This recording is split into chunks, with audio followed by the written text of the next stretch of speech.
ചോദിച്ചോ ചോദിച്ചോ. ഇതോ അവൻ്റെ മുറി കണ്ടോ. നമ്മൾ മരുന്ന് വെച്ചതിൻ്റെ ഭാഗമായിട്ട് മരുന്നൊക്കെ കൊടുത്തപ്പോൾ അവൻ്റെ മുറിക്ക് ചെറിയൊരു വാട്ടം, ചെറുതല്ല നല്ല രീതിയിൽ മാറ്റമുണ്ട്. നമ്മൾ ഓയിൽമെൻറ്റും മരുന്നെല്ലാം ഇപ്പോൾ 2-3 ദിവസമായിട്ട് ഓയിൽമെൻറ്റും മരുന്നും കൃത്യമായി നമ്മൾ പുരട്ടി കൊടുക്കുന്നുണ്ടായിരുന്നു. അങ്ങനെ മുഴുവൻ വീഡിയോസൊന്നുമില്ല എങ്കിൽ പോലും നമ്മൾ നിരന്തരം ഡെയിലി അവന് കൊടുക്കുക കാരണം കൊണ്ട്. തെരുവ് നായയാണെങ്കിലും അവന് കൃത്യസമയത്ത് തന്നെ ഭക്ഷണം കഴിക്കാനൊക്കെ നമ്മുടെ വീട്ടിൽ വരും. വൈകുന്നേരമായി കഴിഞ്ഞാൽ ഒരുപടി ആഹാരത്തിന് വേണ്ടിയിട്ട് അവർക്ക് ആ ഒരു കൃത്യസമയമാണ്. ആ ഭക്ഷണത്തിൻ്റെ ആ ഒരു വില അതാണ് മുറി. ഇന്നിപ്പോൾ വൈകുന്നേരത്തെ ഭക്ഷണം കണ്ടപ്പോൾ ഞാൻ എടുത്ത വീഡിയോസാണ്. നോക്കുമ്പോൾ നല്ല വാട്ടമുണ്ട് കണ്ടോ മുറി.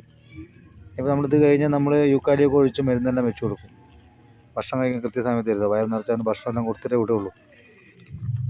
അപ്പോൾ നമ്മുടെ വീഡിയോ എല്ലാവരും കാണുക,